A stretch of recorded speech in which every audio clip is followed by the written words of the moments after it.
மக்களே எல்லாருக்கும் ஒரு இனி சிறப்பான வணக்கங்க. உடனுக்குடன் வானிலை பற்றி மிக துல்லியமாக தெரிந்து கொள்ள நம்முடைய யூடியூப் சேனலை மறக்காம சப்ஸ்கிரைப் செய்து கொள்ளுங்க. நிறைய பேர் செக் பண்ண பார்க்குறீங்க, மறக்காம தயவு செய்து செக் பண்ணிட்டு பாருங்க, அப்படியே லைக் பண்ணிட்டு பாருங்க. இன்றைக்கான தேதி வந்து பார்த்தீங்கன்னா ஏப்ரல் மாதம் 28/4/2026 ஆகுதுங்க. மக்களே, மிக முக்கியமான ஒன்று, விவசாய சொந்தங்களை கவனமாக கேட்டுக்கோங்க. வானிலையில் இப்போ பார்த்தீங்கன்னா மிகப்பெரிய ஒரு மாற்றங்கள் ஏற்பட்டு கொண்டிருக்கு. நான் வந்து சொல்லியே ஆகணும், கவனமாக கேட்டுக்கோங்க. இப்படி நொடிக்கு நொடி ஒவ்வொரு நாளுமே பார்த்தீங்கன்னா, நம்ம வந்து கணிக்க முடியாத அளவிற்கு பலவிதமான மாற்றத்த குடுக்குது. ஆனா, இந்த மாறும்பொழுது என்ன ஆகுதுன்னா, நமக்கு மழை இருக்குமா? இல்ல இல்லையா? தான் கேள்வி. சார், வானிலைங்கிறது மாறட்டும். இதனால மழை ஏதாவது குறையுமா சார்? அப்படிங்கிற மழை குறையாதுங்க. ஆனா, மழை பெய்யக்கூடிய இடங்கள் மாறலாம். ஆனா, மழை பார்த்தீங்கன்னா, மேற்கே அதிகமாகுது. சில சில நேரங்கள்ல கிழக்கே குறைகிறது. இதுக்கு என்ன காரணம்னா, இந்த காற்றோடைய சந்திப்பு. அதாவது காற்று நம்ம தமிழகத்தில நுழையக்கூடிய காற்றோட வேகம் அதிகரிக்குது. ஒரு சில நாள் காற்று வேகம் குறையும் பொழுது மழை கிழக்கு நோக்கி வரும். கண்டிப்பா காற்றுடைய வேகம் ஒரு சில நாள் கிழக்கு குறையும் பொழுது கிழக்கு வேளாங்கண்ணி வரைக்கும் இங்க மழை மழை வரும். சரிங்களா? இப்ப என்ன ஒரு ஆகப்போகுதுன்னா, இப்ப நம்ம எடுத்துக்கிட்டோம்னா, வரக்கூடிய மே மாதம் கணக்கிட்டு பார்த்தால், அதிகமா மாற்றங்கள் ஏற்படும் மட்டும் இல்லாம, இப்ப வந்து அதாவது ஒரு இந்த ரேடார் படத்த மறக்காம நான் இணைச்சிருக்கேன் பாருங்க. இதுல பார்த்தாலே தெரியும். கேரளாவிற்கு மிக அருகில் ஒரு புயல் வந்து உருவாக போகுது அப்படின்னு காட்டிக்கிட்டு இருக்காங்க.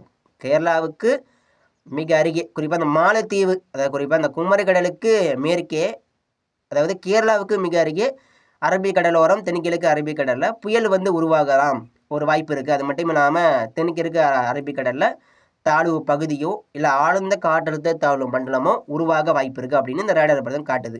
அது வந்து நீங்களே பாருங்க. நான் வந்து இணைச்சிருக்கேன் வரைபடம். ஸோ இப்படி பார்த்தீங்கன்னா, ஆனா நீங்க வெண்டி ஆப்ல பார்த்தீங்கன்னா, நிறைய பேர் வெண்டி ஆப் வச்சிருப்பீங்க. அதில போய் பார்த்தீங்கன்னா ஒண்ணுமே தெரியாது. அதில பார்த்தீங்கன்னா, நெக்ஸ்ட் ஒரு 11ஆம் தேதி வரைக்கும் பார்க்கலாம். அவ்வளோதான், ஒரு 10 நாள் வரைக்கும் தான் பார்க்கலாம். அதில போய் பார்த்தீங்கன்னா ஒண்ணுமே இருக்காது. இப்படி பலவிதமான மாற்றங்கள் உலக வானிலை ஆய்வால கணிக்க முடியாத அளவிற்கு பலவிதமான மாற்றங்கள் இந்த வானிலை இருக்கு. அதுவும் மே மாசம் இப்போ வரப்போகுது பாருங்க, மே மாசம். அதில வந்து பலவிதமான மாற்றங்கள் இருக்கு. நம்ம எல்லாமே கணித்ததுபடி நடந்தாலும் அப்பப்போ கொஞ்சம் சிக்கலாகுது. நம்ம வந்து உண்மையை சொல்லணும்.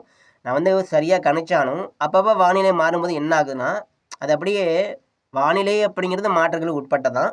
நம்ம வந்து அதையும் தாண்டி கணிச்சு சொல்லிட்டு இருக்கோம். ஆனா நம்ம கணித்ததுபடி நடந்தாலும் ஒரு சில நாள் வந்து மாறுது. எப்படி மாறுதுன்னா, அதுக்குன்னு மழையே பெய்யாம போகாது. கொஞ்சம் ஒரு சில மாவட்டங்கள்ல மட்டும் மழை குறையுது, அவ்வளோதான். சரிங்களா? தமிழகத்துல வரக்கூடிய மே மாதம் கண்டிப்பாக மழை அதிகமா பெய்யலாம். அது மட்டும் இல்லாம தாழ்வு பகுதி இந்த பக்கம் உருவாகுமா? இல்ல நம்ம இலங்கைக்கு பக்கத்துல இந்த பக்கம் உருவாகுமா? வங்கக்கடல் உருவாகுமா? அப்படின்னு நம்ம பொறுத்து வந்து பார்ப்போம். சரிங்களா? அரபிக் கடலோரம் உருவானா ஈரப்பதம் காற்றால நம்ம தமிழ்நாட்டுக்கு மழை கிடைக்க ஒரு வாய்ப்பு இருக்கு. அதிகமா மழை கிடைக்க வாய்ப்பு இருக்கு. இந்த பக்கம் உருவானா இலங்கைக்கு பக்கத்துல உருவானா நம்ம தமிழ்நாட்டிற்கு மழை கிடைக்க வாய்ப்பு இருக்கு. இப்ப 2 வாய்ப்பா இருக்கு. கேரளா கடற்கரை ஓரம் உருவானா கேரளாவிற்கும் மேற்கு தொடர்ச்சி மலை பகுதிகளுக்கும் மேற்கு மாவட்டங்களுக்கு அதிகமான ஈரப்பதம் காற்றால பெரும் மழை கிடைக்கும். ஒருவேளை தாழ்வு பகுதி இந்த பக்கம் உருவானா டெல்டா மற்றும் கிழக்கு மாவட்டங்களுக்கு அதிகமாக மழை கிடைக்கும். பொறுத்தது பார்ப்போம்.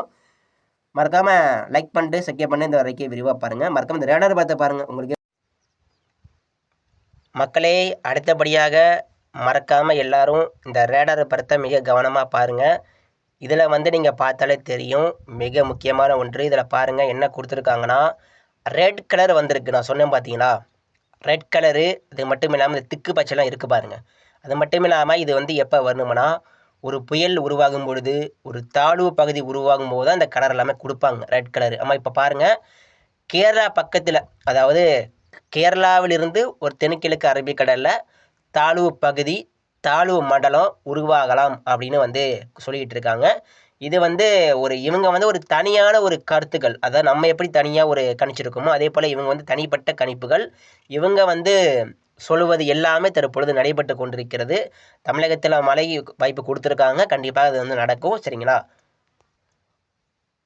கண்டிப்பாக இதில் இருக்கக்கூடிய ஃபோர்காஸ்டின் அடிப்படையின்படி நம்ம என்ன சொல்கிறோம்னா, தாழ்வு பகுதி உருவாகும். அது வந்து அரபிக்கடலில் உருவாகுமா, இல்லை இலங்கை பக்கத்தில் இந்த பக்கம் வங்கக்கடலில் உருவாகுமா அப்படிங்கிறத நம்ம வரும் நாட்களில் உறுதி செய்யலாம். சரிங்களா? ஆனால் அரபிக்கடலையும் 31 டிகிரி தான் இருக்குது, வங்கக்கடலையும் 31 டிகிரி இருக்குது. இப்படி இந்த பக்கமும் 31 டிகிரி, இந்த பக்கமும் 31 டிகிரி இருக்கும்பொழுது கடலில் இரண்டு பக்கமே சாதகமாகுது. அதாவது வங்கக்கடலை 28 டிகிரி கீழே இருந்து இந்த பக்கம் அரபிக்கடலை 31 டிகிரிக்கு மேலே இருந்தால் இந்த பக்கம் உருவம் நம்ம ஈஸியாக சொல்லிடலாம். ஆனால் இப்போ இருந்த 2 பக்கமும் சமமான ஒரு கடல் வெப்பநிலை இருப்பதனால பொறுத்து இருந்து பார்ப்போம். சரிங்களா? ஸோ என்னுடைய தனிப்பட்ட கணிப்பு என்ன சொல்லுதுன்னா, கேரளாவுக்கு மிக அருகே உருவானால் கண்டிப்பாக கேரளாவிற்கும் அது மட்டும் இல்லாமல் அந்த புயலாக மாறினால் கேரளா கடந்து அது வந்து மும்பையை நோக்கி குஜராத் நோக்கி போகலாம். இது வாய்ப்பு ஒன்று. இரண்டாவது வாய்ப்பு, அந்த வாய்ப்பு ஒன்று, அது கேரளா வழியாக அதை கேரளா பக்கத்தில் வந்து அப்படி உரசிட்டு போகும்போது நம்ம தமிழ்நாட்டிற்கு மழை கிடைக்கும். சரிங்களா? அதுக்கப்புறம் இந்த பக்கம் புயல்கள் உருவானா, வங்கக்கடலில் புயல்கள் உருவானா தாழ்வு பகுதியாக நம்ம தமிழகம் அருகே வந்து மழை கொடுக்க வாய்ப்பு இருக்குது. எதுவாக இருந்தாலும் நம்ம தமிழகத்திற்கு மழை கிடைக்கணும்னா, தாழ்வு பகுதியில் மழை கிடைக்கணும்னா எல்லாமே பக்கத்தில் உருவாகணும். சுழற்சி வந்து தொலைதூரத்தில் ஆழ்கடலில் உருவானா அது வந்து நமக்கு வந்து எந்த ஒரு பயனுமே கொடுக்காம அந்த பக்கம் போயிடும், ஒடிசா பக்கம் போயிடும். அப்போ இது வந்து குஜராத் பக்கம் போயிடும். இப்போ தான் நம்ம பக்கத்தில் உருவாகும் என்பதனால ஈரப்பதமான காற்று கண்டிப்பாக அதிகமாக கிடைக்கும். இதனால் பார்த்திங்கன்னா மழையோட தீவிரம் மே மாதம் மேலும் மேலும் அதிகரிப்பதற்கான ஒரு வாய்ப்பு இருக்குது. சரிங்களா? கண்டிப்பாக மழை இருக்குது. சரிங்களா? கண்டிப்பாக மழை இருக்குது.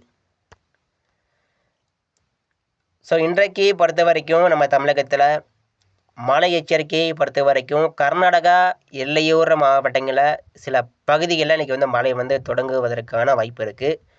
இன்றைக்கி தொடங்காவிட்டாலும் கண்டிப்பாக நாளைக்கு தொடங்கிடும். நாளைக்கு 29 மற்றும் நாளை மறுநாள் 30ஆம் தேதி கண்டிப்பாக பரவலாக மாறிவிடும்.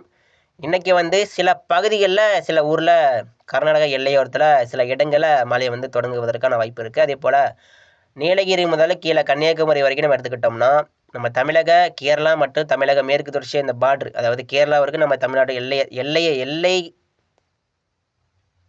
இன்றைக்கி வந்து மழை பதிவாகலாம். கோயம்புத்தூர், அதே போல் தேனி, மதுரைக்கு மேற்கே சில இடங்களில் தென் மாவட்டங்களில் சில இடங்களில் இன்றைக்கி வந்து மழை இருக்கலாம், வாய்ப்பு இருக்குது. தென் மாவட்டங்கள் மற்றும் இந்த தென் மாவட்டம் கடலோர பகுதி தூத்துக்குடிக்கும் இன்றைக்கி வந்து மழைக்கான வாய்ப்பு இருக்குது. சிவகங்கைக்கும் மழைக்கான வாய்ப்பு இருக்குது. ராமநாதபுரத்துக்கும் இன்றைக்கி வந்து சில இடங்களில் சில பகுதிகளில் மழை மேகம் உருவாகி மழை கொடுக்கலாம். ஆனால் பெரும்பாலும் இன்றைக்கி வந்து கன்னியாகுமரி, அது மட்டும் இல்லாமல் மதுரை, மணப்பாறை, திண்டுக்கல் மற்றும் விருதுநகர், கோவில்பட்டி சில இடங்களில் இன்றைக்கி வந்து மழை வந்து சிறப்பாக தொடங்குவதற்கு வாய்ப்பு இருக்குது. நாளை முதல் படிப்படியாக அதிகரிக்கும் தென் மாவட்டங்களில். சரிங்களா? தென் மாவட்டம் மட்டும் இல்லைங்க, மேற்கு மாவட்டம் இல்லாமல் நாளை முதல் படிப்படியாக தொடங்கிடும் மழை வந்து. இன்றைக்கி வந்து மேற்கு மாவட்டங்களில் மழை மேகம் அப்படியே உருவாக ஆரம்பிக்கும். ஒவ்வொரு மேகமாக இன்றைக்கி வந்து உருவாக ஆரம்பிக்கும். நாளைக்கு வந்து அப்படியே பரவலாக மாறும். நாளை மறுநாள் மிக நீண்ட பரவலாக மேற்கே வந்து கிடைச்சிடும் மழை. ஸோ அதனால் கவலைப்படாதீங்க மேற்கு மாவட்ட மக்களே, கண்டிப்பாக மழை இருக்குது. கிழக்கே தான் புதுச்சேரிக்கு தெற்கே, அதாவது புதுச்சேரி வரைக்கும் மழை வந்தாலும் காரைக்கால், நாகப்பட்டினம், வேளாங்கண்ணி மற்றும் இந்த தஞ்சாவூருக்கு கிழக்கே தான் கொஞ்சம் மழை வாய்ப்பு கொஞ்சம் பின்னடைகிறது. இருந்த போதிலும் மழை வரலாம் அப்படின்னு நான் வந்து எதிர்பார்த்துட்ருக்கேன். சரிங்களா? பல சவால்களை கடந்து காற்றுடைய வேகம் பாருங்கள். இந்த காற்று தான் மழையை வந்து கொடுக்குது.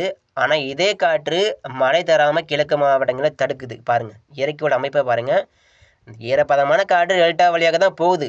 ஆனால் டெல்டா வழியாக போகும்போது என்ன ஆகுது? காற்றோட வேகம் அதிகரிக்குது. மணிக்கு 40 முதல் 50 கிலோமீட்டர் மேலே டெல்டா மாவட்டங்களில் மாலை இரவில் வலுவான காற்று வீசுவதனால பாருங்கள் எல்லாமே மேற்கே தான் சாதகமாகுது, கிழக்கே வந்து சாதகம் இல்லாமல் ஆகுது. பாருங்கள், இருந்தபோதும் கிழக்கையும் சாதகமாகும். எப்போன்னா நள்ளிரவு மற்றும் மதிய காற்றோட வேகம் குறையப்படும் பொழுது கண்டிப்பாக கிழக்கே மழை வந்து சேரும் என எதிர்பார்க்கப்படுகிறது. வேளாங்கண்ணிக்கு கண்டிப்பாக ஒரு சில நாள் மழை கண்டிப்பாக வரும். சரிங்களா? வேளாங்கண்ணி மக்கள் கவலைப்பட, டெல்டா மாவட்ட மக்கள் கவலைப்படக்கூடாது. மழை கண்டிப்பாக திருச்சிராப்பள்ளி தாண்டி தஞ்சாவூர் தாண்டி ஒரு சில நாள் கண்டிப்பாக வேளாங்கண்ணி வரைக்கும் பட்டுக்கோட்டை வரைக்கும் வரும். சரிங்களா? ஸோ அடுத்தபடியாக இன்றைக்கி வந்து மேற்கு மாவட்டங்களுக்கு, மேற்கு உள் மாவட்டங்களுக்கு சில இடங்களில் சில பகுதிகளில் கனமழை வந்து தீவிரமாக வாய்ப்பு இருக்குது. நாளை முதல் இதை விட மேலும் தீவிரமாகி நாளை மறுநாள் அதை விட மேலும் தீவிரமாக போகுது. இப்படி அடுத்தடுத்து வரக்கூடிய நாட்களில் மழை வந்து நம்ம எதிர்பார்க்கலாம். நன்றி வணக்கம். அடுத்த தொடர்ந்து பாருங்கள். நன்றி வணக்கம்.